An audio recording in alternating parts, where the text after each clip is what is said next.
talking about. It is like a Bular provision and provision to the parallel import. So, what is the meaning of that actually, or what is that Bular provision? This Bular provision, it gives the rights to the manufacturers of a pharmaceutical products to conduct a research on a various patented products. So, what is the benefit of that?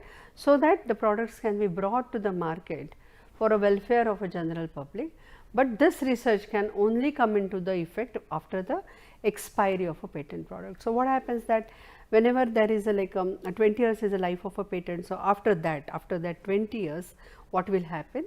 That automatically this is coming into the public domain, but before that product bringing that product into the public domain, immediately after 20 years you have to do research, and therefore other companies can do research.